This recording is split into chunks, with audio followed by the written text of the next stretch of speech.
Bienvenidos al vuelo del cometa. Estamos en la tercera parte del monográfico de Clive Barker, maestro del terror, y venimos de dos partes muy intensas en las que hemos hablado de su obra, de su abuela la sádica, de sobre su percepción de la vida y de que el mundo era un lugar fácil en el cual acabar asesinado, del asco que le producía su vida en ese pueblecillo, bueno, esa ciudad, ¿verdad? Porque eres de Liverpool, si no recuerdo mal, Diana, corrígeme Sí, si me equivoco. sí, Bueno, él es de Liverpool, del asco que le daban los Beatles. efectivamente. Bueno, hemos hablado sobre sus padres, de cómo Barker decía que, bueno, sus padres nunca han sido lectores objetivos de su obra, pero que al menos su padre lo llegó a intentar, no con mucho éxito. No, Que no entendían, no entendían. no, porque no era real, porque no era real. Hablamos de su vida en la universidad. Bueno, en definitiva, yo ahora dejaré que Diana nos haga una preview general de todo lo que hemos hablado hasta donde ella considere. Pero voy a hacer las presentaciones canónicas de este vuelo del cometa. Tenemos al señor Alberto Nieto, el Hierofante Oscuro. ¿Cómo te encuentras? ¿Cómo estás? Muy bien, quería felicitar el año nuevo chino que es hoy. Empezamos el año del dragón y Sí. felicitar a todos nuestros oyentes, a los que nos ven en Twitch y a la división 731. Muy bien, perfecto, me parece fantástico. Sin ningún tipo de ánimo fascista, nos ha subido el calor de pronto, ¿verdad, Diana? Que te he visto abanicarte, codirectora del programa. ¿Cómo te encuentras? ¿Cómo estás? Con tu suéter amarillo. Pues mira, empieza el año nuevo del dragón y yo cumplo los 40 años, o sea que estoy Estás sin jodida, pasada. jodida como todos los que cumplimos los 40. Hace 5 años que empecé con la crisis, ya viendo lo que se avecinaba pero bueno, no se puede decir que mal, ¿no? Pero no dicen que los 40 Eh, son los nuevos 30. Sí. Tú, pues igual de no lo estoy jodida. viendo. No lo estoy viendo. No lo estoy viendo. O sea, he pasado unos 30 regulinchis, como los 40 se presentan igual, pues Bueno, pues maravilloso. gracias. Alegría, ¿verdad? Tenemos Felicidades. un poquito de fascismo, Gracias. un poquito ¿Pero es de hoy o es el alegría. 30? Es el 30. ¡Wow! Vale, ¡Wow! vale. Ah. Y el ¿Qué te señor crees? Nocturnis, que está muy concentrado ahora mismo moviendo las redes, porque eres un Estoy señor de las poniendo, redes. estoy Nocturnis poniendo a 2.0. Pinhead en nuestro Instagram, Has amigos. puesto a Pinhead. Pinhead, ¿cuántos clavos tiene en la cabeza? Diana, 140. 130, 100, 130. 130. Y Sí, yo dije sobrado. 111, pero tengo que decir que fue una sobrada por mi parte, porque me gusta ser un poco troll de la vida y sé que la gente cuando le dices las cosas muy convencida, la gente te lo cree. Es Entonces yo verdad, ¿eh? dije 111 como podía haber dicho 25. Perfecto. Bueno, 25 queda poco creíble. Vamos a avanzar ya con el tema de esta noche, con Clive Barker. Tenemos muchísimo de lo que hablar. Así que, Diana, sin más dilación, dijo que nos lleves por los caminos del dolor y el placer. Por favor, adelante. Vámonos. Vámonos. Bueno, en programas anteriores ahondamos sobre la vida de Clive Barker, la universidad, su aparición en la revista Fangoria y cómo eso le dio muchas alas a creaciones posteriores, como por ejemplo Las Almas Torturadas, que se hizo una línea de cómics y también se hicieron unas figuritas que adornarán Estás las señalando habitaciones, el las habitaciones hierofante. de gente de bien Gente de bien. por el mundo. Yo Hablamos un poquito del contexto puedo histórico interrumpir un de... segundo. Yo he estado en esa habitación porque Hierofante Oscuro, para quien no esté viéndonos ahora mismo y nos escuche en iVoox, que sepa que tiene un montón de estatuillas y figurillas y movidas ahí por la parte de atrás. Pero lo que no se ve en cámara, lo que no aparece en plano, es lo verdaderamente interesante. Algún día, o no, si no queremos Tiene acabar. que- Nos tiene que hacer una guía por su habitación en algún momento, ¿no? Efectivamente. Bueno, Algún día. algún día. Vamos a irnos al desequilibrio negativo, To- que es como se llama volverse loco en cool, Sí. y vamos a ir ganando ahí puntazos porque las pesadillas y los recuerdos reprimidos en la habitación de Alberto están a la gran del día. Me encanta. Bueno, hablamos también del estilo y, bueno, pues también hablamos de los monstruos de Clive Barker, de cómo él busca reconciliarse con ellos y ¿por qué no? Tomarse un cafetín y unas pastas de estas escocesas que están muy ricas. Y con esa imagen os dejo con dos cenobitas poniéndose hasta arriba de galletitas de tu abuela, para entrar en un tema especialmente potente, que sí, que a mí, bueno, pues me encanta. O sea, esto es por lo que los fans amamos a Clive Barker y lo sabéis. Y él también lo sabe. Entonces, un detalle, hablamos de... Antes, perdón que te interrumpa, pero es que hay gente que se ha sorprendido, como vamos a empezar a hablar ya de este tema, hay gente que en redes sociales ha dicho, oh, no lo sabía. Sí, Clive Barker es abiertamente gay. O sea, pero es que no lo esconde en ningún momento, no en ni a él ni su marido negro de 2 metros. Ni atisbo de represión. O sea, de verdad, porque hay gente que está sorprendida. No lo sabía. Pues, chico, no lo sabía, se intuía bastante, porque aparte él mismo lo dice y donde ha trabajado además lo ha puesto en valor. Entonces, porque de hecho, cuando hablemos de uno de los videojuegos, entenderéis por qué. Nada, perdón por la interrupción, quería hacer ese pequeño disclaimer, porque me parece interesante y le da una visión diferente a todo. No es una sexualidad heterosexual típica, ¿no? Este señor tiene pues sus propios intereses y los enfoca de forma muy especial. Sí, hablamos en el anterior programa que él tiene muchísimo interés en ese tipo de... en poner en valor ese tipo de sexualidad diferente, distinta y aún así totalmente válida, respetable e incluso deseable, ¿por qué no? Entonces, me refiero deseable, me refería a los monstruos, perdonadme. O sea, por supuesto. De hecho, comentamos eso, que los cenobitas al final representan un poco toda esa rama suburbana de homosexuales en cuero de los años 70, finales de los 80, que podemos ver, por ejemplo, en películas tipo Cruising de Al Pacino. Pasa es que sí que es verdad que en las películas a veces queda un poco difuminado. Luego cuando lleguemos a Hellraiser veremos porque... Claro, eso es lo que comentaba... Claro, lo que comentaba heterosexuales él, las que muestran a veces.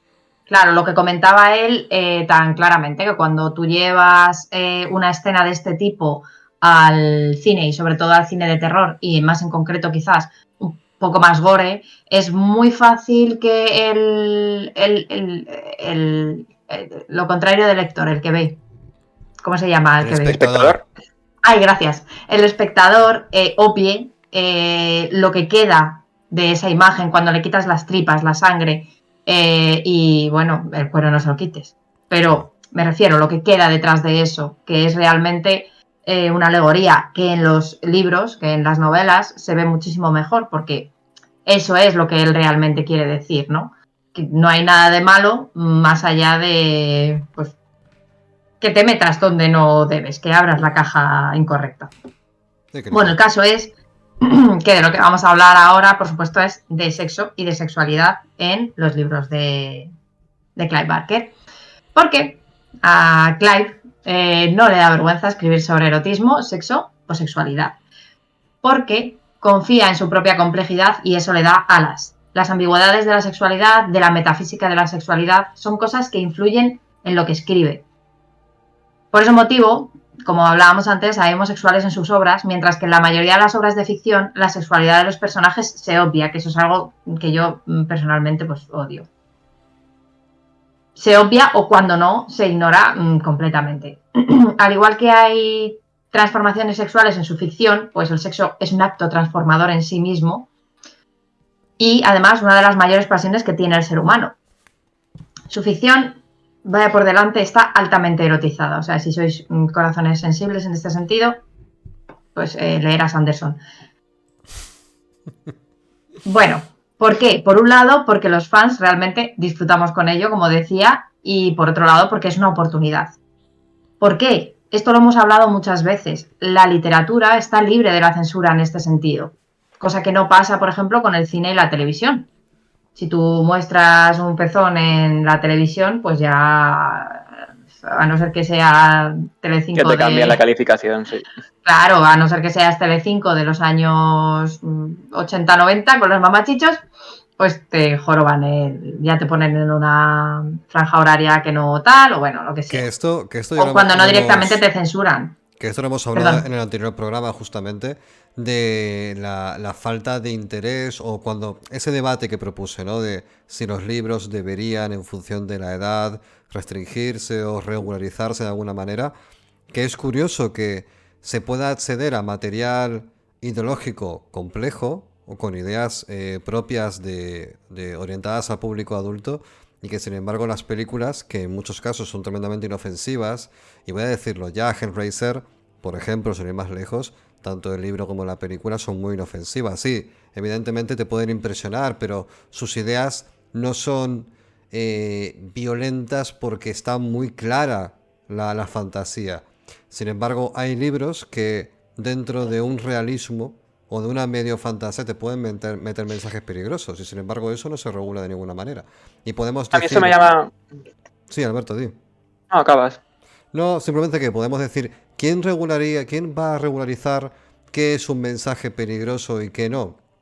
Al final, siempre que metes una capa de censura, se te puede ir de las manos. Por eso soy partidario, como dijimos en el debate anterior, de que al final el libro llegue a las manos de quien deba ser leído.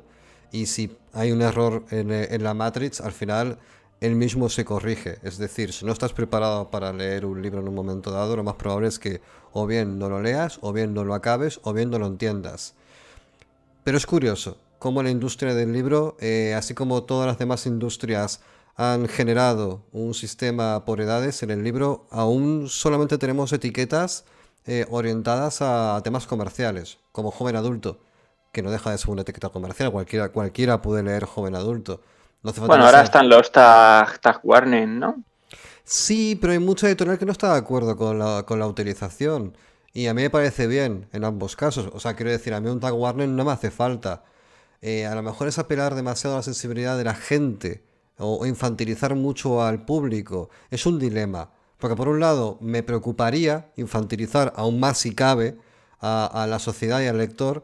Pero por otro lado pienso de que hay libros que a lo mejor saber a qué público van orientados no solamente por temas comerciales, sino también por temas, jolín, de a dónde va esto.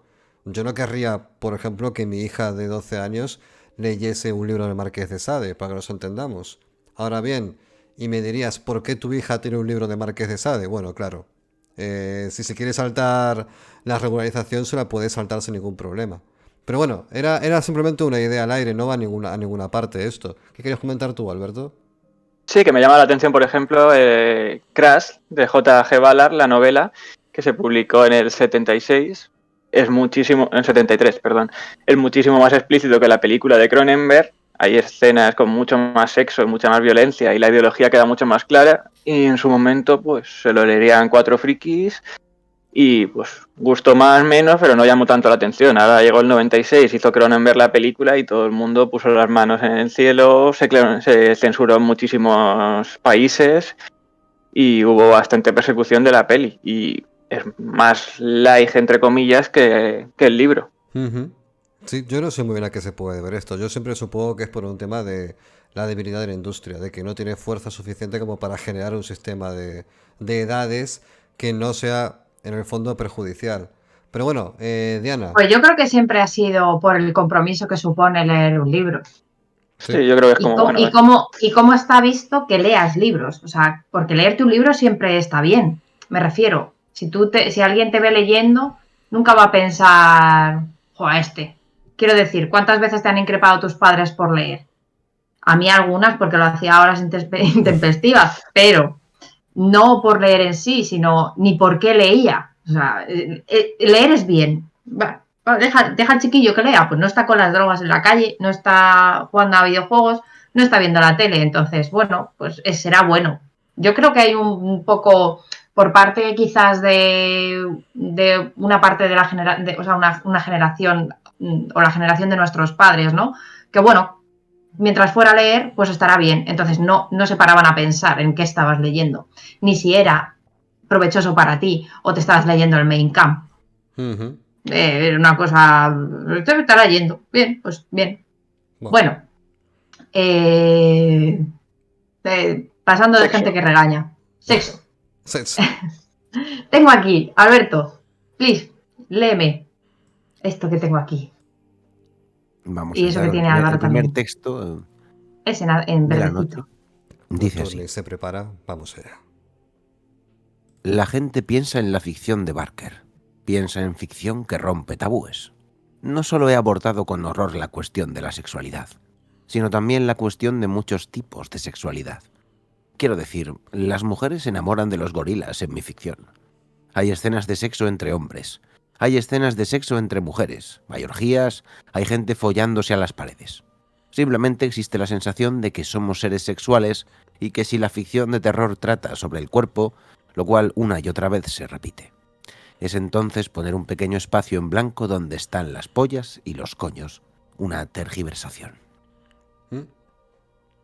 Esto, ¿cómo lo podemos interpretar? ¿Qué nos quiere Esto... decir? Bien. Porque hoy vamos a hablar de zoofilia, ¿no? Bueno, pasaremos... Alberto se está frotando las manos, amigos, aunque no lo podáis ver. Claro.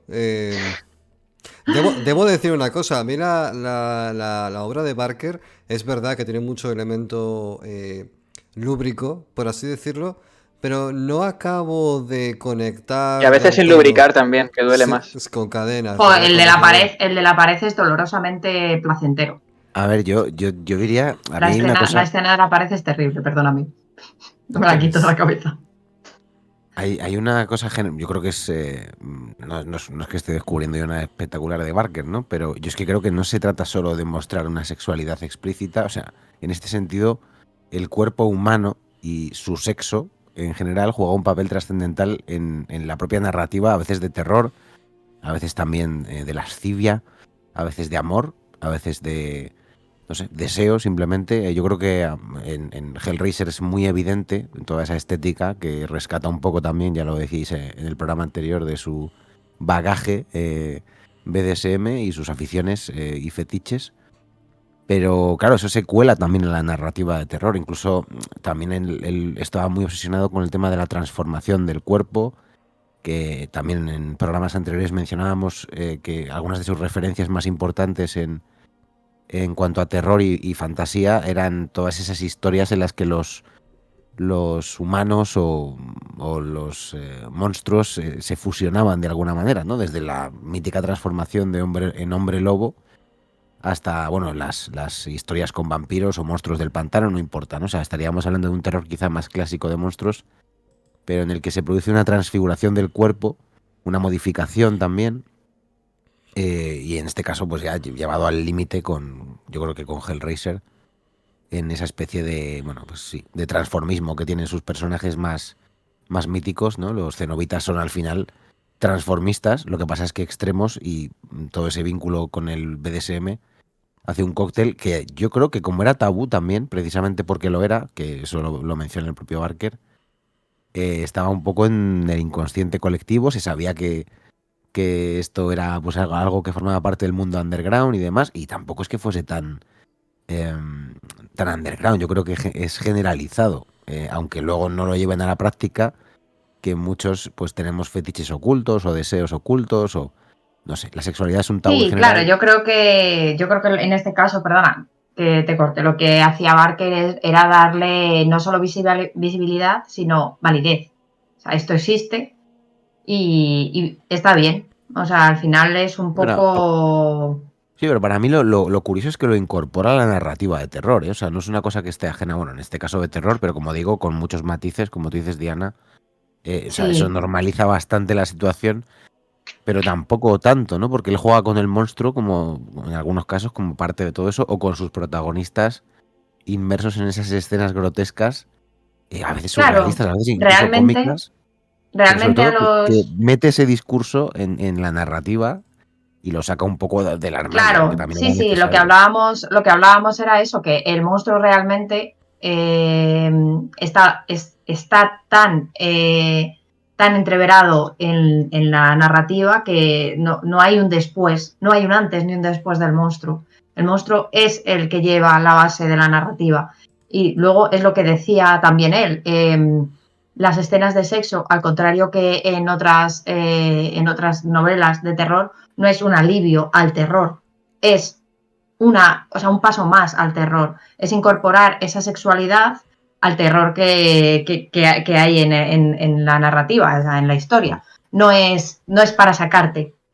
Entonces, sí, es como tú dices, al final está en todos los engranajes funcionan perfectamente y el sexo y la monstruosidad y este tipo de, ¿no?, de prácticas que comentabas son todo ruedas festivas. Son todo ruedas de esa maquinaria. Lo decía Guillermo del Toro, porque no hay que confundir el monstruo con el enemigo. O sea, yo estoy hablando de que aquí Barker incorpora el monstruo como una parte del mundo en el que a veces nosotros somos, de hecho, casi siempre los humanos, vamos a decir, los simples somos los que sobramos. Sí, son bastante despreciables, ¿no? Los cenobitas tienen muy claro de lo que va el mundo, por lo menos el suyo. De hecho, hace que te replantees un poco, si profundizas quizá en sentido extremo, ¿no? En esa confusión entre el dolor y el placer que tienen en su culto, ¿no? Hace que algunos de los protagonistas deseen entrar en ese mundo, ¿no? En ese laberinto de dolor y placer confundidos en una cosa grotesca. Sí, ¿no? Y luego no. Pero no hay vuelta atrás. No hay puerta, no hay salida. Pero claro, ahí hay una confusión entre el paraíso y el infierno, en ese sentido, que me parece muy, muy guay a la hora de... Pues, y eso que yo abordé esto cuando era un chaval, no me paría a pensar en todas estas cosas, pero claro, de alguna manera sí se veía que ahí había un juego, ¿no? De decir, oye, que estos monstruos parece que no están mal, ¿no? O sea, en su mundo, y hay una interacción compleja con el monstruo, no es simplemente una cosa que llega, te mata y desaparece, ¿no? Y a la que tienes que temer, sino que hay una cierta interacción entre los protagonistas y los monstruos. Sí. Eso me parece fundamental en Barker y a mí es de lo que más me ha enganchado. Recordad también en Nightbreed que empatizas muchísimo con esa civilización subterránea, ¿no? Incluso hay gente, ya aquí poniéndonos un poco más en esa etapa teenager de outsider, todo el mundo quiere estar fuera del sistema, ¿no? Y este juego que hace Barker también con eso es muy del mundo underground, ¿no? Estas criaturas que han logrado permanecer ocultas y demás, es un lugar al que se accede con una especie de ritual y de secretismo. No sé, todo eso me parece fascinante, cómo él nos amiga con los monstruos. Al igual y lo que tú has dicho en Nightbreed, sobre todo, el humano es el enemigo. Somos la basura. Bueno, a ver, no exactamente la basura, porque luego está Lori, que es ese puente establecido entre el mundo de los monstruos y el mundo de, bueno, lo que llamaríamos monstruos, que al final solo son otra raza, y el mundo de los humanos, que abraza al monstruo que hay en su pareja, aunque bueno, ya no es su pareja, y le asusta verdaderamente lo que pueda convertirse, pero en este caso pues el amor es más fuerte y ella dice, bueno, pues eres la misma persona, con dientes o sin dientes, o sea, me parece bien. Yo ahí muy fan de Lori. En la escaleta justamente el tema del estilo de Barker, y creo que al final todos hemos convergido en el mismo punto, que es el monstruo, la criatura, que es lo que hablábamos también en la segunda parte. Hay varias corrientes del terror. El terror más gótico, que es más de sugerir, más fantasmagórico. El terror más materialista. Barker, quizás por ser un autor bastante de nuestros días, porque creo que a día de hoy tiene 70 años, se podría decir que están activos sin ningún tipo de problema, al igual que Stephen King, aunque King es un poco más mayor. Barker hace una gestión magistral del monstruo, porque a diferencia de, bueno, el concepto clásico de monstruo que solo se veía unos minutos al final, que lo podemos ver, por ejemplo, en muchos cuentos de Lovecraft o incluso en algún cuento de Poe, que Poe era claramente más gótico, Lovecraft era un gótico tardío y quería quitárselo de encima a toda costa, porque es verdad que estaba enamorado de Poe, pero quería tener una voz propia. Barker hace todo lo contrario. Barker hace una exposición continua del monstruo. En Nightbreed tenemos un ejemplo perfecto, porque el monstruo es una continua. Genera y construye un mundo a partir de la figura del monstruo. No solamente lo expone, sino que, como decía antes Nocturnis, lo hace atractivo, porque tiene todos los elementos para que tú quieras formar parte de ese mundo. Es algo apartado, es un espacio de seguridad para esas criaturas, donde conviven, cohabitan, tienen sus movidas, pero además son especiales, son diferentes y lo saben. Y es un mundo aparte que hay mucho por descubrir, porque tanto en el libro como en la película, como en los videojuegos, se sugiere que hay más historias de las cuales tirar para conocer todo eso. La gestión del monstruo es muy complicada, porque por lo general el monstruo es un clímax, es un elemento de tensión continua, es un alien que hace que pite el radar. Pero cuando tienes al monstruo 100% enfocado bajo la luz del día, no hay misterio. Entonces ya no sirve solamente como un elemento de tensión para que la historia sea de algún modo más vertiginosa, porque el personaje puede morir. Tienes que darle más capas de complejidad, una motivación. Los monstruos de Barker tienen motivaciones. No solamente quieren matar al prota, quieren conseguir sus propios objetivos, sin ser además villanos. Son casi iguales.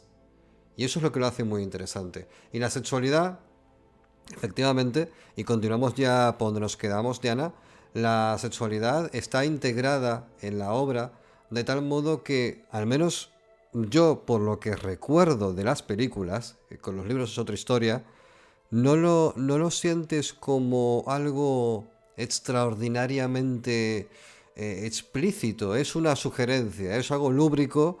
Tiene un componente de body horror, está la víscera, está esto que la carne que brilla con sus propios líquidos y claramente hay referencias, pero no acabo de ver del todo que al menos la sexualidad sea algo más que un símbolo, al menos en la obra, un símbolo o me refiero a las películas, ¿eh? En los libros sé que es mucho más explícito. ¿Tú de los libros, Diana, de la parte que en el programa anterior comentabas de a ver a qué muerto te arrimas? ¿Te acuerdas cómo quedó el tema? ¿Cómo te gusta esa parte, Me marcó muchísimo. Madre mía, sí, me la estás trayendo. A ver,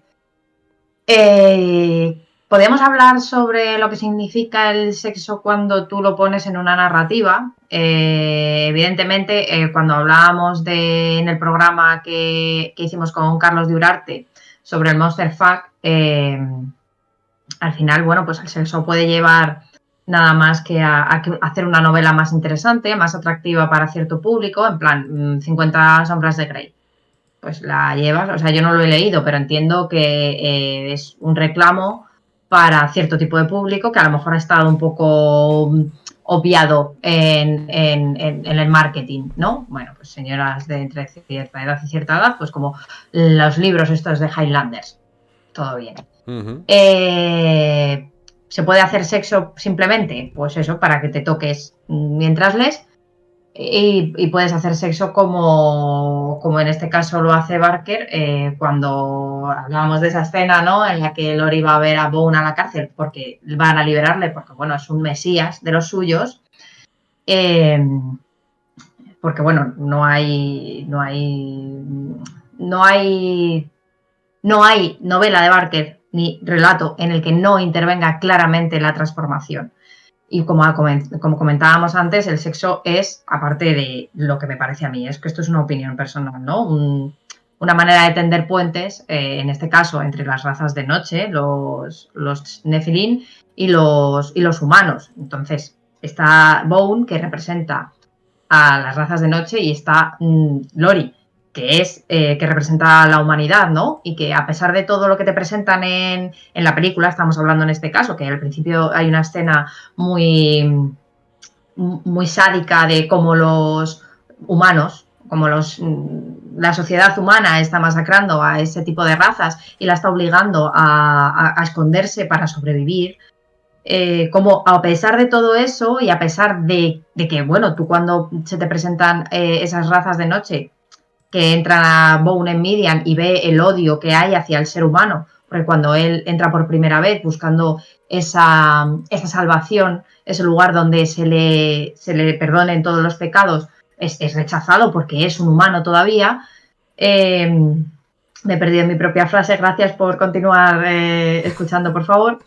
Bueno, si quieres salimos de estaba pensando que no había... Sí, estaba pensando que no había hecho ningún en los últimos minutos. No, y he pensado, bueno, guay. Conseguido. Claro, sí, pero guay. Pero bueno, al final, pues claro.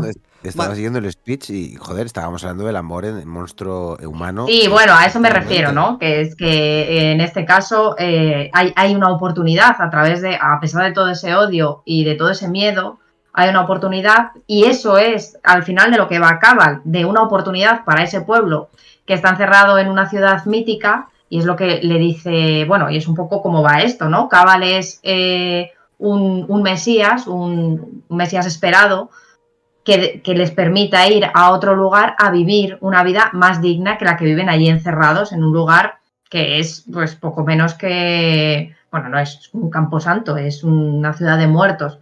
No tienen nada, viven en una miseria, bueno, terrorífica. Continuar. Vamos. Vale. Hablando del este estilo de Barker en el que él se mueve, en su sexualidad y erotismo, él comentaba, y lo comentamos el otro día, que siempre está intentando avergonzarse a sí mismo y que afortunadamente nunca lo consigue.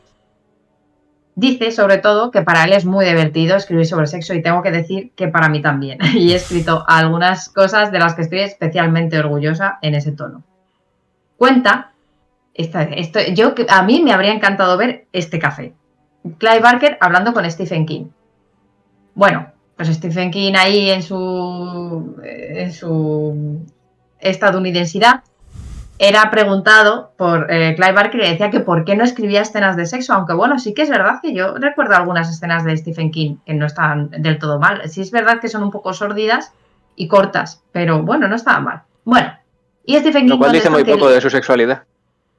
Bueno, déjale al pobrecito. Bueno, contestó que era porque le daba vergüenza. Y ese señor ha escrito cosas... Yo creo que es porque si tiene toda la sangre en la cabeza no le llega a otro sitio. Efectivamente, cualquiera con ese melón, ¿verdad?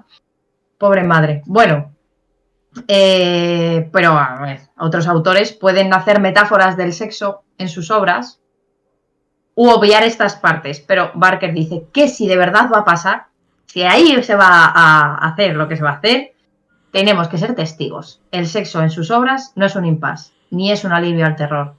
Es parte de él, como decíamos antes. Hay una cosa que Barker asegura que no hará nunca. Y a mí esto me parece, pues eso, es que me hace mucho más fan de él. Y es explotar a una mujer en peligro. Dice que es una cosa horriblemente chauvinista que forma parte de las películas de salpicaduras. No sé qué quiere decir con las películas de salpicaduras. Sí, yo creo que será la traducción. El gore también se llama splatter. Que es ya, pero es que a mí lo de salpicaduras me ha sonado mucho mejor en mi cabeza. Sí, suena como a squirting, pero no. Sí, yo entiendo que se referiría al splatter. Seguramente. Bueno, chicas en camiseta perseguidas por gente con machetes, gente. Además de aburrido, sexista y vil, dice. Y que tampoco utilizaría problemas reales, enfermedades como el SIDA, que ya sabemos que sufrió por tener grandes amistades que murieron de esa enfermedad, y porque cosas tan serias no deben venderse por emociones baratas. Vamos a repasar. Quiero comentar un par de cositas. ¿Sí? A ver, ¿Sobre el squirting? No, sobre squirting no. ¿Ha dicho squirting? No, ha dicho splatter.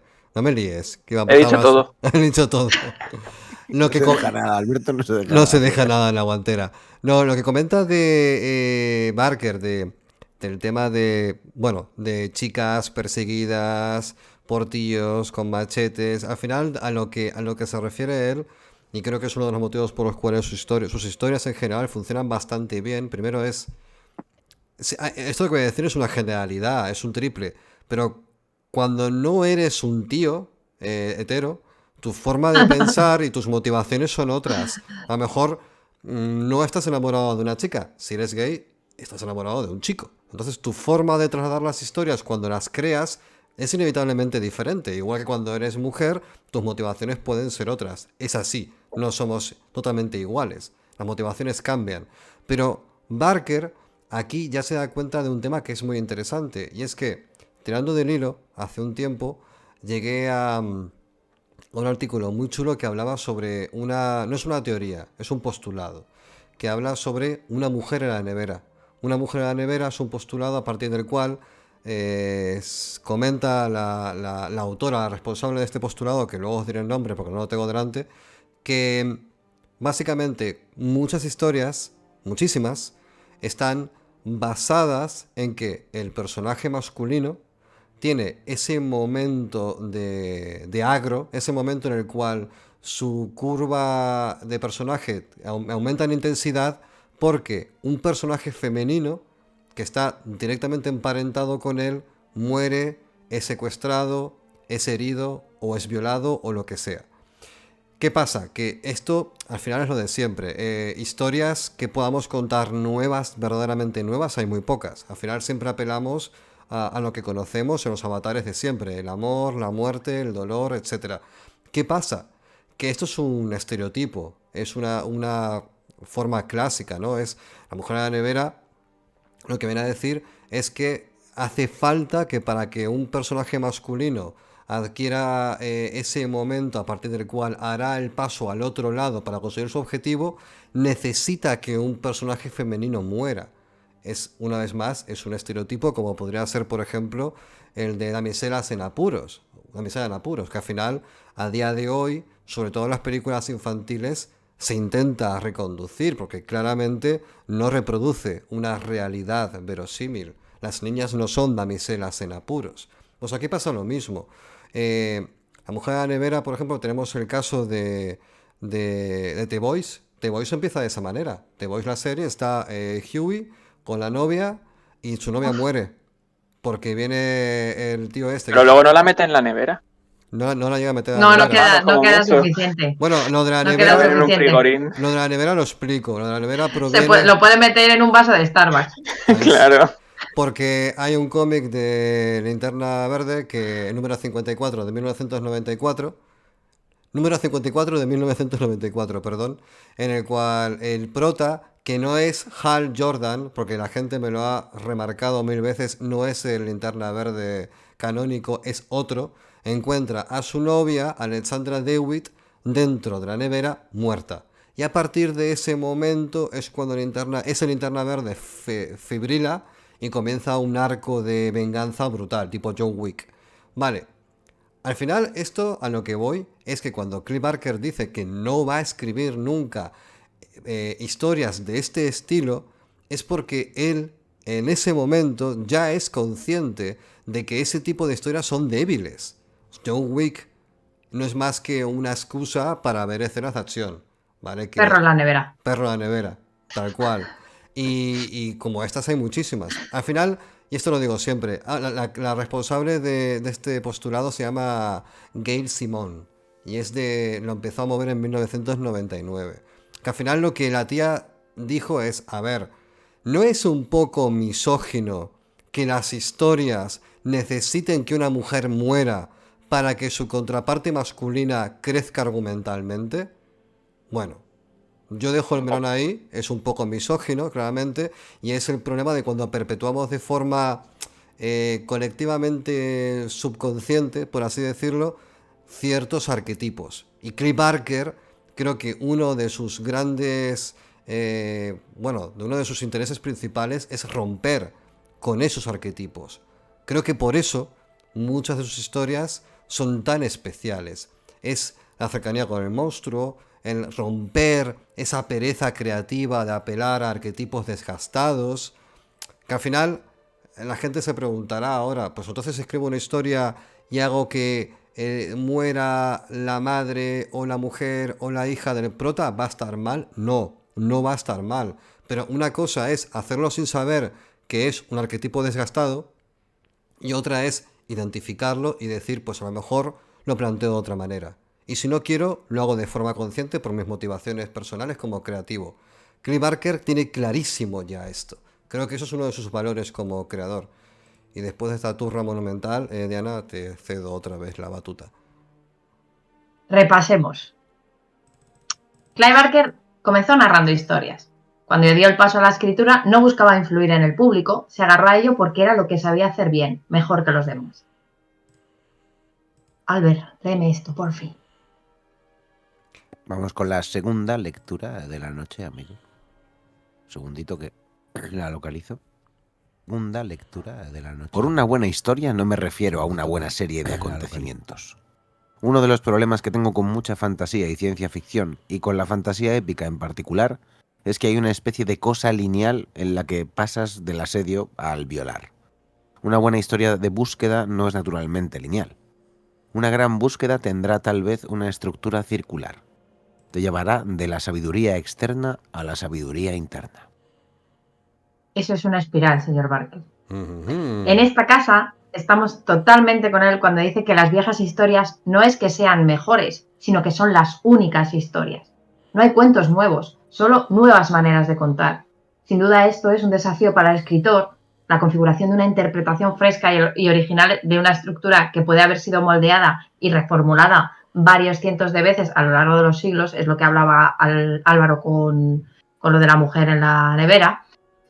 En el terror, este problema es mucho mayor, pues tiene una línea argumental muy clara. Continúe, Albert. Nocturne se prepara para leer. La tercera lectura. Esto es como ver al maestro levantarse delante de toda la orquesta y decir: mirad mis manos. Vamos allá. Dice así. Tal vez, si es previsor, el escritor, mirando hacia atrás a lo largo del camino que está recorriendo, pueda incluso vislumbrar su comienzo y enriquecerse al reconocer por qué se creó por primera vez el cuento que está reinterpretando. Esa mirada previsora de la que hablé antes, el que conduce de regreso al lugar rocoso, nos muestra en el cuento de Fausto uno de los caminos más importantes de toda la ficción fantástica. En el centro se encuentra una noción esencial para el género de terror y sus relaciones, la de un viaje al territorio prohibido, a riesgo de la locura y la muerte. Con los dioses en retirada y la idea de juicios purgatorios menos aceptables para la mente moderna que nuevas aventuras después de la muerte como el polvo y el espíritu. Todos los relatos imaginativos de ese viaje se convierten en lectura esencial. Muy bien, pues aquí vamos a hacer un repaso a lo que es. Bueno, pues ya lo hemos, yo creo que ya le hemos dado muchas vueltas. Todos tenemos claro que Barker es imaginativo y fantástico, aunque nosotros aquí nos hemos centrado sobre todo en su obra más gore, que a lo mejor es por lo que más conocido es, aunque tiene otro tipo de registro, un poco más joven adulto, incluso un poco infantil, pero bueno, nosotros nos hemos centrado en esto, que al final es nuestra parte y bueno, al final, aunque sepáis que bueno, que él quiso salir de ahí, aunque pues evidentemente pues no lo consiguió. Porque el horror visceral marca la obra de Barker allá donde vaya, igual que el erotismo y la sensualidad, en el que entra que Barker pone en el foco en sus libros en la complejidad moral en muchas situaciones. Hemos hablado de algunas obras, pero bueno, ahora comentaremos un poquito más algunas otras.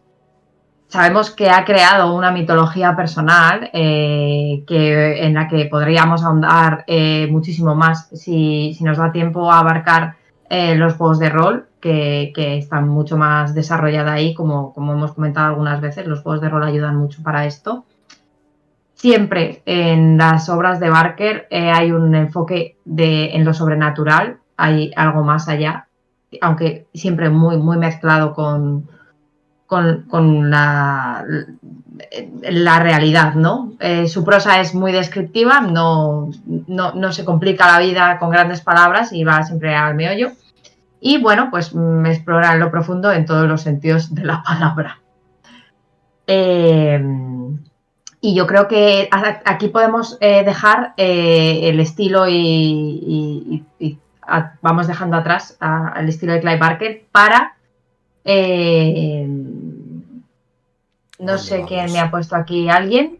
Esto es nuevo. Esto es un momento de antes. Producción en directo, damas y caballeros, en ya el te vuelo digo, del cometa. ¿qué es esto de aquí? Momentos de alta tensión. Cuéntanos, ¿qué tenemos aquí, Hierofantus? Yo solo he leído Tócame y sí. ya estaba. Nada, yo es que ya que acabábamos un poco de hablar del estilo de Barker y ya nos íbamos a meter en sus obras, quería decir que es una de las principales influencias del género splatterpunk. Porque aunque Clive Barker se desvincula un poco de pues lo que él mismo dice, el género de salpicaduras o el gore, pues luego esto es algo que toda su obra es algo que ha potenciado mucho a todo este tipo de literatura. Y entonces tenía aquí un texto que, si os parece, lo podíamos leer. Pero bueno, voy a explicar un poco. Es de un relato de la editorial Patosformer que se llama Polonia Extrema. Y bueno, Polonia yo quería comentar... Sí, y al parecer el splatterpunk en Polonia, por lo que sea, da fuerte. Y este es un buen ejemplo. Sí, quería añadir, por ejemplo, que cuando vas buscando pornografía, si añades el sufijo les al miembro del cual quieres prescindir, pues ayuda bastante. Por ejemplo, legless, armless. Vale. Jesús, por Dios, ¿qué me dices? Madre de amor hermoso, subió a la ermita verde. Madre mía, luego, por ejemplo, si pones skinless, pues por desgracia, porno de gente sin piel es muy escaso. Actualmente. ¿Cómo va a ser gente sin piel? Ya, actualmente el porno de gente sin piel es un 0%, pero yo creo en el futuro. Muy bien, yo por poner un poco en contexto, el Splatterpunk fue un movimiento dentro de la ficción de horror hacia 1980 y se distinguía con el siguiente lema del terror clásico, que es hiperintensivo horror sin límites, ¿vale? El término fue acuñado en el 86 por el señor David J. Shaw en la 12ª World Fantasy Convention en Rhode Island.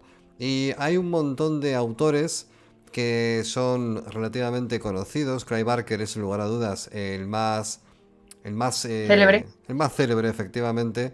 Pero, bueno, también tenemos a Jack Ketchum, que ha publicado bastante con nuestras amigas de la biblioteca de Carfax. Pero, jodido el cabrón ese, ¿eh? Es jodido. Pero tenemos que, bueno, Robert Bloch, por ejemplo, autor de Psicosis y que también formó parte del círculo de Lovecraft, más tardío, criticó este movimiento diciendo que hay una distinción entre aquello que inspira terror y aquello que inspira náusea. Bueno, siempre hay detractores cuando hablamos de subgéneros más intensos, ¿verdad? No estoy de acuerdo con ese señor. Bueno, también tenemos... hay una diferencia, pero no tiene por qué ser malo. Bueno, también tenemos a gente que, como Anton LaVey, que estuvo involucrado en el movimiento Splatterpunk con sus... bueno, creo que son cuentos, porque claramente no tengo ni puta idea de este tema, pero bueno, si queréis, Nocturnis, adelante con la lectura, por favor.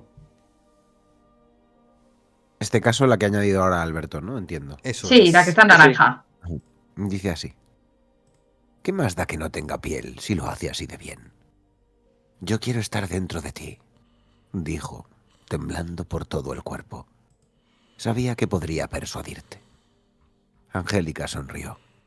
Ella apretó su pene y empezó a guiarlo hacia abajo. Tócame, le ordenó. El instinto masculino llevó la mano de Christian hacia el pecho de la prostituta. El tejido graso era sorprendentemente suave, pero también muy estimulante. Christian se dio cuenta de que todo aquello era repugnante, pero no pudo evitar sentirse excitado. Era más fuerte que el sentido común. La mujer siguió observando a su cliente, midiendo sus reacciones.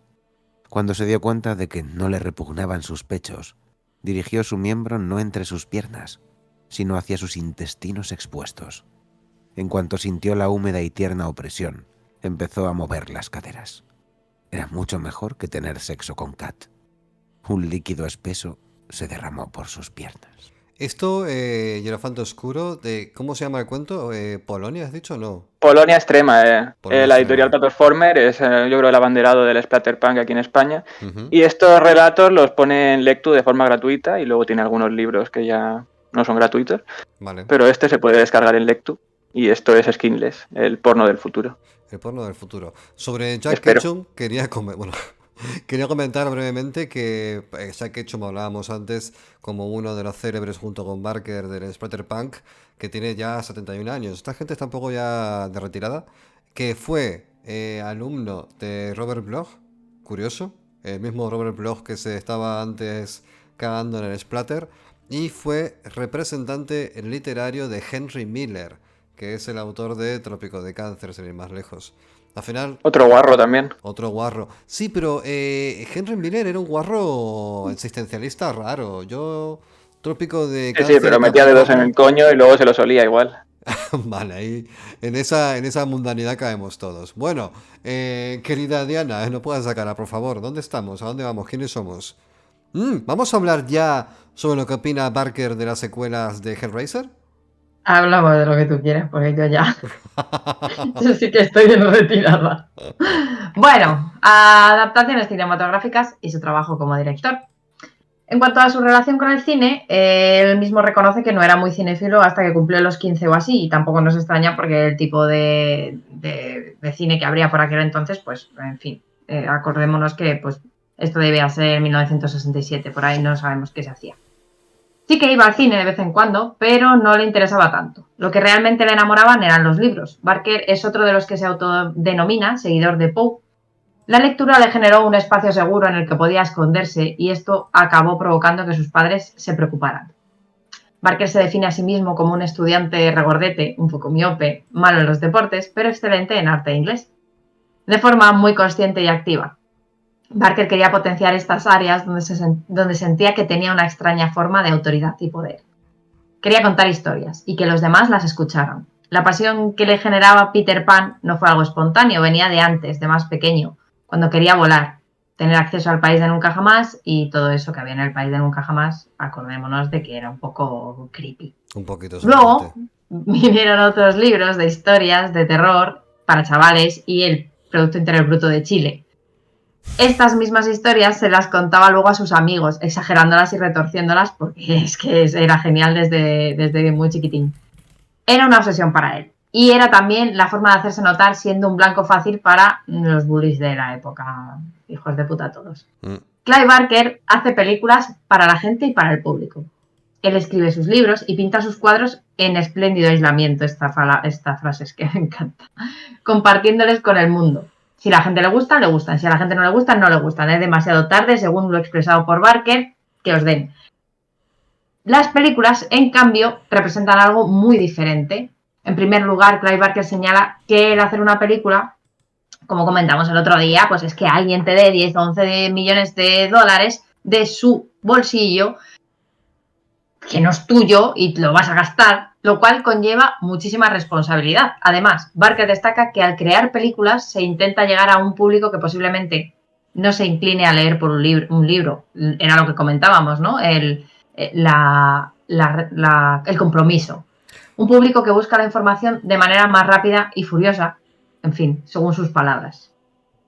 Es que son públicos muy diferentes. Al final, el público cinematográfico y el público literario, aunque nos encontremos los que leemos en el cine, la gente que ve películas, no tiene por qué necesariamente tener un interés en lo literario.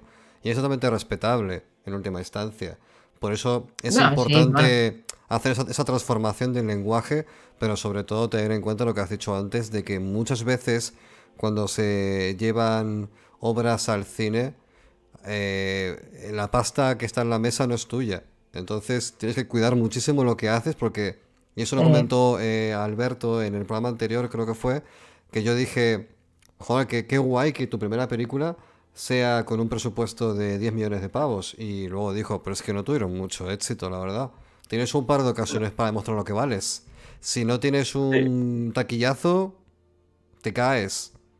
Y bueno, y yo lo vi volar. Bueno, vamos a decir que con el bagaje que tenía en el teatro, igual algo sabía lo que hacía, no se lo dieron por en plan, hombre, su cara bonita. Simplemente saber dirigir actores y egos, ahí ya tienes bastante hecho. Sí. De hecho tenía un par de cortos también, el de Salomé. Y de hecho tiene un relato corto, Sexo y luz de estrellas, que va de eso, de cómo se te puede ir la mano con los actores y tal. Y bueno, otras cosas de gente que se muere y eso. Sí, bueno, felaciones con gente que no respira. Hombre, mucho más maravillosas que las que respiran. No hay que parar. No, vale, después de este momento necrofílico podemos continuar, gracias. ¿Otro quieres decir? Otro momento necrofílico más. Al hilo de esto, define como mucho más fácil escribir una escena de increíble violencia, como puede ser el momento en el que los cenobitas se llevan de nuevo a Frank en el corazón del condenado. Puedes, de alguna manera, explicarles el simbolismo de tus aviesas intenciones. Y esto no es posible durante una película, en la que es difícil que el espectador vaya más de la sangre de las vísceras, ¿no? Esto lo comentábamos antes. Considera que hay una jerarquía en el arte que representa la literatura, el teatro y el cine, poniendo esta última una forma de arte inferior a las otras dos, porque como lector, cuando lees un libro, solo tú construyes la casa. Esto ya lo hemos hablado alguna vez. Cuando vas a ver la película, alguien ha construido la casa, la ha pintado y te la está vendiendo. A ver, a mí me parece muy capcioso. Aparte es un debate muy, muy feo. Esto de colocar expresiones creativas por encima o por debajo de otras, me parece que no tiene sentido. Venga, no me vengas con esas, que eres escritor. ¿Se considera un escritor? Vale. Barre para casa. Se considera un escritor que ocasionalmente hace películas. Y lo es. Por ello, quizá Barker, mejorando el presente, quizá Barker reflexiona de manera interesante sobre cómo su vida es como un vaivén entre procesos de escritura muy privados e introspectivos y este proceso extremadamente público y extrovertido de dirigir una película. También señala la necesidad de estar en el ojo público, tener una voz potente, expresar lo que se necesita y construir una imagen pública, con la esperanza de que esto permita mucha inspiración creativa. En sus propias palabras, cuando todos están deprimidos, él desea ser una fuente de energía para ellos, ser la persona con una sonrisa en la cara. Destaca la importancia de la espontaneidad y el humor en este contexto. Estamos hablando de cómo se dirigen películas. Yo es que esto no tengo mucha idea, pero estas son sus palabras. Reconociendo nuestra humanidad compartida, ¿no? Al poner esa alegría dentro de gente que está pasándolo mal o muy estresada, porque al final entendemos que cuando hay dinero por medio todo es muy agobiante. Pues eso, que a pesar del agotamiento, Barker encuentra placer en ello, incluso en las primeras horas de la mañana, según son sus palabras, son las 3 de la mañana, y aunque está cansado, realmente está disfrutando el momento. Al hablar de la creación cinematográfica, expresa su amor por la naturaleza comunitaria de las películas. Sin embargo, señala con franqueza la discrepancia en el poder de voz entre directores y escritores en la industria cinematográfica, incluso llegando a comparar la voz de un gato de estudio con la del escritor. Esta falta de control le resulta inaceptable, que yo creo que a lo mejor es por el motivo por el que no ha seguido haciendo cine. En contraste, como escritor de libros, destaca que la autocracia relativa que disfruta, especialmente cuando existe una buena relación con el editor y la gente, o sea, que haces lo que te da la gana porque no estás haciendo nada con nadie, lo estás haciendo tú solo. Es que haces la paja como a ti te da la gana. Claro, aquí influye tanto con lo que tú haces como, por ejemplo, el director suele no montar la peli y eso es algo que a los directores les suele quemar. Por ejemplo, en Razas de Noche hay varias versiones porque él dice que no estaba muy contento con el montaje final. Hay por ahí un montaje del director, luego hay un montaje de los fans de no sé cuántas horas. Es que ese es el tema. Que se referirá a eso de los fans? Sí, bueno, que cogen la película. Sí, hay uno que está en la visión, que son, no sé si 4 horas o así. Mira, ¿ves? No sé cuándo hablábamos de... Yo no vería una peli de 4 horas. Yo esa peli de 4 horas sí que la vería. Bueno, pero ya sabes a lo que vas. No es lo mismo que verte Napoleón de la nada. Napoleón de la nada. Hola, soy Ridley Scott. Quiero que hipoteques 4 horas de tu vida en la versión de Apple de Napoleón, pues otro día. Ah, ya sé dónde lo hablábamos. Sí. A ver, el tema de la parte de la dirección y la parte de la literatura, es que lo has dicho tú, Diana, directamente. Estás en tu casa. ¿Qué te cuesta encender el ordenador? 15 segundos y la electricidad y el Word. Y si no tienes pirata, ni siquiera eso. ¿Qué cuesta hacer una película? Poner todo eso en movimiento. Simplemente, desde la perspectiva administrativa de producción, de cogerte tu Excel, o de que tengas una persona que abra el Excel y ponga lo que vale cada cosa, y dónde tienes que hacer la localización, y pedir un permiso al ayuntamiento para grabar en tal sitio, a tal hora, que pare en tal calle, que de noche la luz es una mierda, que hacen falta focos, que cuidado, que como sea una película de época y tu foco sea de un color que en aquel entonces es imposible que hubiesen luces de esos colores, en plan, una luz de foco de estadio en una calle medieval. Me estás agobiando muchísimo, Álvaro, me estás agobiando. Es que agobia muchísimo, aparte desde la parte creativa, simplemente. Continuamos, vale, perdón. Continuamos. ¿Dónde estamos? Te veta ahí. Sí, me veta. Que si no vas a acabar como Stanley Kubrick iluminando la película con velas. Sí, por favor, ya está bien. Escuchadme. Bueno, hablemos de su trabajo como guionista. En 1985 escribe Underworld. En 1986, Roadhead Rex. Tremenda mierda, Roadhead. El San Cristal del Demonio en castellano. Porque sí. No sé qué es peor, en fin. A ver, en 1987. Una cosa, Underworld se llama Transmutations también. Tiene varios nombres. Y en español se llama Mundo Subterráneo. Y tiene nada más. No tengo ni idea. ¿Cuánto tiene en Film Affinity? Tiene 3,7. Pero vamos, yo esto no lo he visto en la vida, ¿eh? Y 51 votos. Yo tampoco. ¿Y 4 críticas? Tampoco y las críticas le la ponen como de mierda en adelante. A ver. Bueno, a ver, 1985, ¿qué queréis? Amigos. A ver, estábamos a tope con otras cosas. es un antiguo espía es sacado de su retiro a la fuerza por su antiguo jefe, para que busque a una chica desaparecida. La investigación parece algo de rutina, pero todo se complica con la aparición de una serie de mutantes que viven en el subsuelo. ¿Alguien dijo Nightbreed? ¿Razas de noche? Nada, no. Y que deben su estado a una misteriosa droga proporcionada por un científico loco. Vale, ya nos hemos ido, señor Barker. No, pero no tanto, porque en Nightbreed los Berserkers, según el lore, fueron un experimento de la Primera Guerra Mundial. Los Berserkers... Eso no se lo cree nadie. Bueno, a ver, perdóname, está en el lore. Está en el lore de los videojuegos. ¿En qué lore? El de los videojuegos. Que el de los videojuegos está basado en el del original de Barker, digo yo. Vale, pues nada. Bueno, Diana me insulta. Continuamos, por favor. En 1987 ya llegó Hellraiser. Bien. En 1990 hizo Razas de Noche. Bien. Que a mí me sorprende que esta peli se considerara un fracaso, porque a mi gusto es un peliculón. Pero ¿un fracaso en qué términos? ¿En términos comerciales? Seguramente. Porque es muy freak, es una peli muy freak. Que no llega a ser terror, no llega a tener acción, es una peli rara, entonces entiendo que no funciona la de todo bien. El primer tercio de la película es una obra maestra. Es verdad que luego se les va la olla, pero a mí me pareció, vamos, y la he vuelto a revisitar, preocupado por entiendo, ¿no? La calidad. No sé hasta qué punto cualquiera que vea esta peli hoy, pues ya con la cantidad de cine y la calidad de cine que se hace hoy en día, pues puede ver ciertos detalles. Es una genialidad. Que le saquen un poquito. Pero el primer tercio de la película es, o sea, acojonante. Yo, vamos, me quedé flipado cuando la revisité. Luego ya sé. Es una buena película. Es una buena película, cabrones. Bueno, en 1992 hace Candyman, que a mí, como peli y como adaptación del relato de Los Olvidados, me parece chapó. Y esta muy está bueno. Lo prohibido, no los olvidados. Lo prohibido, sí, perdón. Forbidden, perdón. Esta está entre las mejores películas de terror de todos los tiempos en muchas de las listas elaboradas. No es que solo es un peliculón. Por el público, sino entre los especialistas. Y por eso, señores directores de cine, tenéis que dejar de guionistas a los que han escrito la obra. Dena se queda en silencio. Dena se queda en silencio. ¿Qué pasa aquí? Damas y caballeros, continuamos. Muy bien. Bueno. Candyman 2 también me gustó mucho, Sí. Y a mí la última también me ha gustado. El remake, ¿te refieres? El de... no sé qué año ha sido, pero hace un par de años hicieron una reversión y me pareció que estaba bastante bien. Hay un Candyman 3 por ahí en medio que lo único que vale la pena es la actriz protagonista y el resto...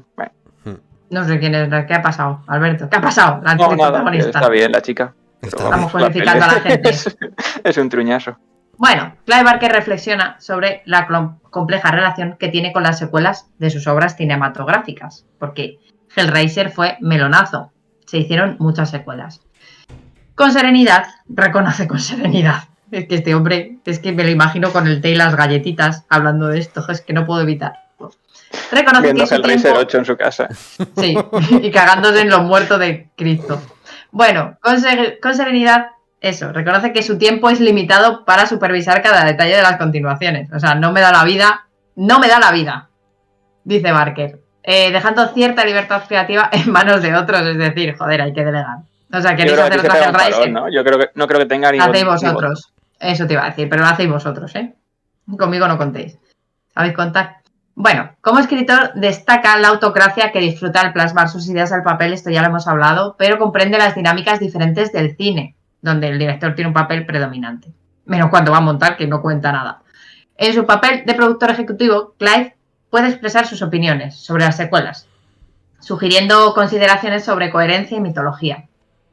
No obstante, reconoce que su control es limitado, ya que no posee un control contractual sobre estos proyectos. Reflexiona sobre la transición inicial de Hellraiser, una especie de pacto faustiano, que en retrospectiva refleja el argumento de la película. Bueno, y esto es una gran verdad. Creo que lo dijo Cansado una vez, y es que el primer contrato que firmas suele ser una puta mierda como una catedral. Aquí lo que hizo Barker es firmar una cesión contractual de los derechos de explotación audiovisual de Hellraiser, y lo que ha pasado es que se ha hipertrofiado en una masa amorfa de DVDs que ha crecido en el tiempo y hasta el día de hoy. Pero por otro lado, ¿qué más da? O sea, me refiero. Mira, a mí me pasa una cosa con cierto lore. A mí me pasa una cosa con cierto lore. Por ejemplo, El Señor de los Anillos. El Señor de los Anillos se hizo la peli, a mí la primera me pareció fatal, salí súper cabreada del cine porque Arwen salía en 3 libros sentada en una silla cantando y aquí ahora resulta que hasta levantaba los caballos de Anduin. En fin, señora, por favor. Pero fue la última vez que me cabreé por una peli. Uh-huh. ¿Por qué? Porque prefiero ver la peli, aunque me cambies un poco el lore, prefiero ese apoyo audiovisual a la vida. O sea, no me importa que en el Hobbit me metas personajes que no existen o que me metas a Legolas con calzador. No me importa, me parece bien. Pero porque quiero verlo. Vale, pero hablamos de cosas diferentes verdaderamente, porque una cosa es que me cambies el canon de la obra y otra cosa es que me hagas una puta mierda, que es lo que hablamos aquí. Claro, bueno, pero que hablamos de puta mierda. Tiene una mitología muy guay y las pelis... son en general, ya, son pero bueno, flojillas, o sea, tú al final, vale, tiene una mitología muy guay. Pero es que volvemos a lo mismo, tiene una mitología muy guay sobre el papel. Es que a lo mejor no es una mitología muy guay para llevarla a la pantalla. Coño, lee, juega a Cult. ¿Te parece una mitología guay? Vamos a jugar a Cult. Ahora te lo pongo de otra Coño, manera. tomas del lado. Vale, pero... espera, te lo pongo de otra manera. No solamente porque la historia esté mejor o peor, sino que los medios con lo que vas a ejecutar esa idea, Hellraiser, por la entidad que tiene y por la relativa excelencia que se le presupone como franquicia en sus orígenes, al final cada nueva película es un pequeño evento, porque la gente la está esperando porque quieren repetir la sensación de esa primera vez, con esa primera película. Claro, si sacas una Hellraiser Judgment, lanzada en 2018, hecha con 2 duros, que además se nota que es la cámara del iPhone con la que lo graban, con unos valores de producción que no te aguantan ni 2 segundos los planos fijos porque se nota que está mal hecho. Yo me refiero más a eso, es decir, antes de hacer una película que requiere un tratamiento de post-pro, de maquillaje, de un gasto inevitable, si vas a hacer algo que no te da la pasta, es una pena que Barker no diga, además con lo exigente que es en los videojuegos, que en el siguiente programa a ver si llegamos y lo podemos ver, en los videojuegos él se pone como un dragón encima de su montículo de oro. Él dice lo que se puede hacer y lo que no se puede hacer, y como en los videojuegos el control es un poco más elástico, porque hay muchos departamentos, pero él entraba como una estrella. En el Undying entró como una estrella invitada. Y en el claro, pero porque, a ver, se lo pidieron, claro, en plan... Claro. Es lo que tú decías del primer contrato. Pues en el primer contrato, pues tú tragas como un campeón. Sí. Pero cuando te dicen, oiga, señor Barker, ¿nos hace un juego? Pues es que entonces ya las cosas son muy diferentes. Porque tú dices... Y con Jericho también. Escucha, y con Smarties. Quiero Smarties en el despacho, por favor. Claro. Sí, bueno, en el momento creativo de Jericho hay un montón de entrevistas de todos los miembros del equipo, hay un post-mortem buenísimo, donde la gente estaba súper agradecida por la contribución de Barker al juego, pero que se hacía lo que el señor Barker decía. Y así es como él obtuvo el suficiente control creativo sobre la obra para que fuese una prolongación de su mente. Y el resultado es inevitablemente bueno, porque los videojuegos, señores que hacéis videojuegos, generalmente no tenéis ni puta idea de escribir historias, salvo que contratéis a guionistas profesionales o a escritores de talento, como es el caso de Clive Barker, que es además ambas cosas. Y es que se nota. The Last of Us se nota. Undying se nota. En el caso de Jericho también se nota. Es un juego más irregular por otros motivos, pero bueno, ya abordaremos ese melón en otro momento. Ahora, si os parece bien, dadas las horas que son, querida Diana Soriano Martín, que además te veo very muteada, deberías desmutearte para poder hablar. Bueno, la verdad es que estaba bailando, ¿no? Estabas bailando, es verdad. No me hacía falta. Doy fe de que estabas bailando. ¿Cómo acabamos esta tercera parte? Que está lejos de ser la última, además. No lo sé, estoy perdidísima. Vale, como hemos hablado mucho de Hellraiser... ¿Quieres que haga una última anécdota del Undying? Vale, y luego que lea Alberto esto de los cenobitas, o bueno, sí, esto que tengo aquí de los cenobitas. Y vale, ya terminamos. perfecto. Pues mira, os cuento una pequeña anécdota de Clive Barker para que veáis cómo mandaba el tío. El tío mandaba muchísimo. Tenía una vara de mando que entraba a la sala de desarrolladores y le decía, pues vamos a ver, fricazos, ¿qué habéis hecho aquí? Y el Undying, para que no lo sepa, es un videojuego en primera persona del año 2001 más o menos, hecho con el motor del Unreal Tournament y cuenta la historia de un tío que va a una casa donde hay una familia de los cuales 4 de los 5 hermanos han muerto. La historia empieza así. Pero ¿qué pasa? Que cuando viene Clive Barker y empieza a ver la historia, que la ha escrito un grupo de monos encadenados a un ordenador, claro, Clive Barker se encuentra con todo este melón abierto ahí a medio pelar y dice, a ver, voy a reescribir varias cosas. Pero entonces se pone a mirar que el prota del juego se llama Conde Magnus Wolfram no sé cuánto. Y hay un boceto al lado del personaje, que es... Esto no es calvofobia, ¿vale? Porque aparte lo puse en Twitter y saltó... y saltó Carlos Durarte diciendo calvofobia. No, no es calvofobia. Es que el conde Wolframio, como coño se llame, era un tío calvo, con barbita, con tatuajes. Y Clive Barker decía, a ver chicos, yo sé que sois informáticos y no folláis mucho, ¿vale? Más o menos el tono era este. Pero que sepáis que vuestra empresa le ha pagado a un gay, es decir, yo, Clive Barker, muy gay, y este tío que habéis puesto aquí no mola nada. Quiero decir, si voy a poner un tío a pegar tiros en el infierno, por lo menos que esté bueno, así que me lo rehacéis todo.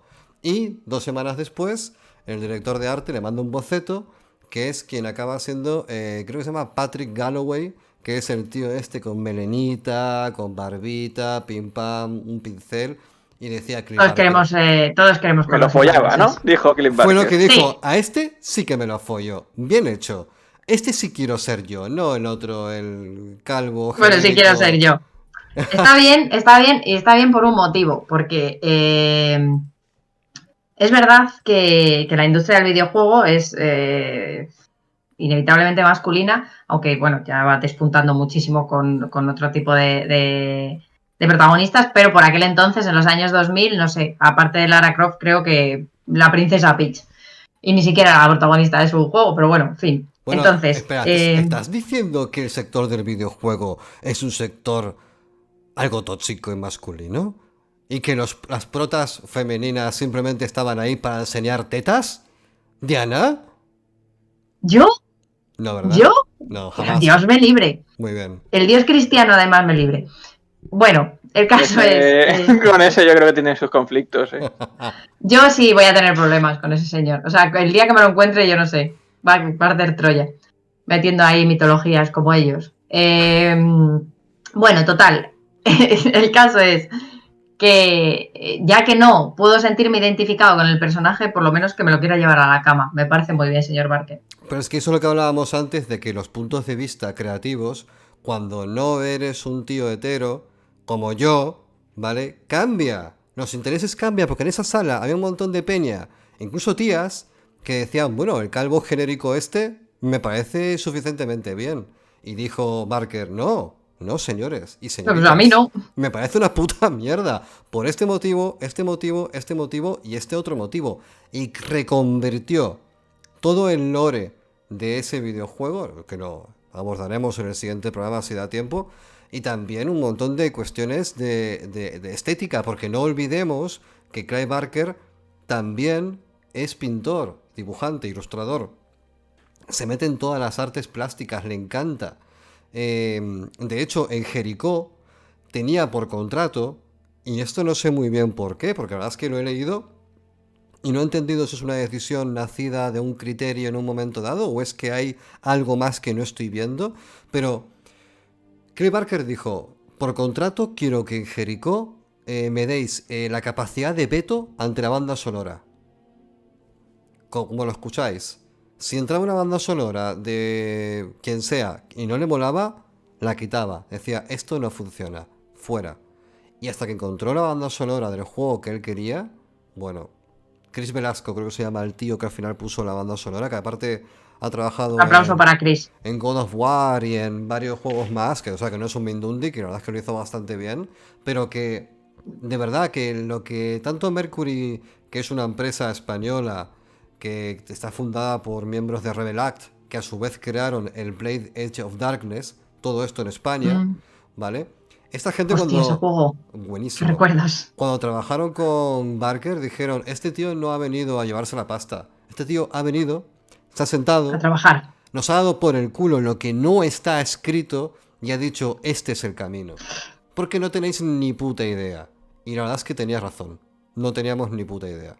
Maravilloso. El Mandalorian de los videojuegos. This is the way, efectivamente. Bueno, Nocturnis, vamos a acabar ya. Así que si tienes el texto señalado... Y lo leemos. Vamos allá, por favor. Arcanum Metrópoli. Estos seres son los príncipes del dolor. Buscan almas que atormentar y experimentan un placer extremo al sentir el miedo y los remordimientos de otros seres. Su apariencia cambia mucho, y es imposible darle un nombre común a estas monstruosidades. Se mantienen unidas por el odio hacia la humanidad y el amor a la tortura grotesca. Rodeados de la oscuridad de la desesperación, irradiando poder y autoridad, acompañados de un aura de perversión. Sus rostros retorcidos en una mueca besánica. Sus cuerpos perforados desde dentro por pinchos y objetos romos. Muchos pinchos cubren sus cabezas, armados con armas arcaicas, tomadas de todas las edades de la historia humana. Fríos e impasibles, nunca vacilan y nunca se precipitan. Leonardo da Vinci, esto está documentado por una autoridad, ¿eh? Sí, esto es una parte del juego de rol de Kult en el que Leonardo da Vinci es un despertado y ha visto la realidad. Amigos. Me encanta. Pues nada, nos vamos a marchar ya en esta tercera parte de Clive Barker. En la siguiente hablaremos de los videojuegos, hablaremos de un montón de temas que se han quedado en el aire. Me molaría hablar, aparte del tema del juego de rol, de Kult, que es bastante importante porque el rol tiene el fabuloso efecto de hacer que muchas obras literarias se realcen. En el caso de Lovecraft es más que evidente. Y también hablar del tema de los cómics. A ver si podemos meter mano ahí porque hay bastante de lo que hablar. No sé hasta qué punto, y esto lo digo en abierto, sin ningún tipo de reparo, vamos a hablar de cualquier obra literaria suya que no sean las canónicas que han hecho que a día de hoy estemos grabando este monográfico. No sé si vamos a hablar de Avarat y de las novelas infantiles y todo eso. Yo personalmente no tengo opinión al respecto. Yo no quiero ofender a nadie, porque sé que, bueno, heriremos sensibilidades cuando... Yo. Porque yo de Avarat me leí la parte de atrás que pone es la mezcla perfecta entre Narnia y Alicia en el País de las Maravillas y dije, para tu puta madre, Barker. Muy bien, perfecto. Pues ahí queda la opinión del Hierofante Oscuro, así que posiblemente Avarat no hablaremos de... Te amo, joder. No hablaremos de ahí. De verdad. Quiero decir simplemente, porque lo dejé votando en el programa anterior, que me leí Los Evangelios Escarlata, pero me lo leí a trocitos. ¿Por qué? No me gusta. ¿Vale? No me gusta, no puedo hacer nada para que me guste más de lo que me gusta. Me he leído los trocitos que transcurren en el mundo en el que está Pinhead y el infierno y toda la movida esa. Y me voy a retrotraer a una cosa que digo mucho en mi taller literario, y es que hay preguntas que no necesitan ser contestadas. No hacía falta responder nada de eso. De verdad, no hacía falta. Yo lo dejo ahí.